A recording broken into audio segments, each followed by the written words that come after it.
आपण मैंने भावुवे ना यहाँ क्या शाग बोली यहाँ हूँ मेथी शाग शीत मास यहाँ मार्केट में बहुत ही इजिली मेथी शाग मिली जाऊे। तो यहाँ मुझे मेथी शाग के भल से बाछि नहीं धुईक काटी नहीं तो यहाँ आम बनामा मेथी शागर मठरी। तो से लगे देखुन कढ़ई नहीं गली चामचे बागी घी तार पर देदेली मेथी शाग के आईटा के भल से टी भाजी नमा घी सांगे एंता टी भाजी ने तार कड़वापनटा पलि जाए बिल्कुल भी पिता ना लगे। तो सला भाजी ही सारा पर देखुन मुझे 500 ग्राम मैदा से देदेली 2 ରୁ 3 ଚାମଚ सुजी तार पर देदेली चामचे बागी अजवाइन चामचे बागी कला जीरा चामचे बागी नून आउ यहाँ इटा के ऊपर देदेमा टिके बागी गोटमरीच पाउडर गोटमरीच की मैंने कुटी नहीं यहाँ दरदरा कर तार पर कलर लगे नहीं चामचे बागी काश्मीरी लाल मिर्च पाउडर आधा चामच हल्दी पाउडर आ सबू के भल से मिक्स करदेमा। यहाँ जिते भल से टी मिक्स हो तार पर जेन भाजिक रखी मेथी शाग के सेटा के आम इनु देनेमा। यहाँ इटा के भी चमच रे मैदा साए भल से मिक्स करदेमा तार पर मम लगे दे दीजिए देखुन मुझे 5 ରୁ 6 ଚାମଚ बागी तेल सेटा के भल से मिक्स करदेमा हाथ रेती रेती कर जेनता गोटे गुठली पड़ीजा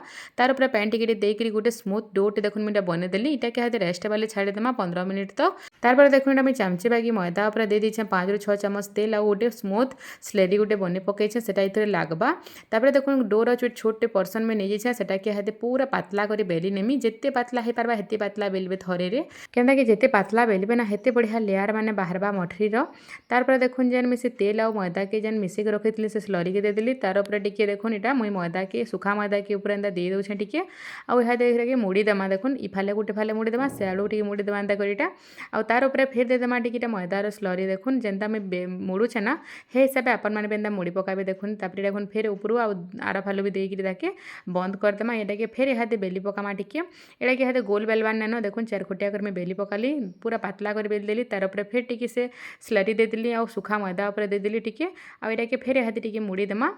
एंता कर 2 ରୁ 3 थर कर सारा पर देखुन यहाँ दुटा मुझे देखुन इटा के लंबा कर चिपके देली दुही आड़ू पूरा आड़ा के ऊपर आड़ू टिके बाकी आम बेली देमा बेसी फ्रेश करवा ना कि बेसी चौड़ा करवा ना लंबा ही थी आउे गोटे चकु नहीं देखुन आम काटी दूचे लंबा लंबा करी आपण मैंने जेनता साइज काटे काटी पार्बे ये देखुन कितने सुंदर लेयर मैंने पूरा पड़ीचे। तो यहाँ काटी सारा पर से फाले तेल गरम वाले छाड़ी देती तेल पूरा जिते बेले बहुत बढ़िया गरम होगला तार फ्लेम के टिके कम कर देछे देखुन सबू के हाथ में पकईदेमी इनु देखुन 2 ରୁ 3 मिनट गला कितने बढ़िया आपे आप सब ऊपर के फुली आसी तार लेयर मैंने केते बढ़िया बाहरी देखुन मठरी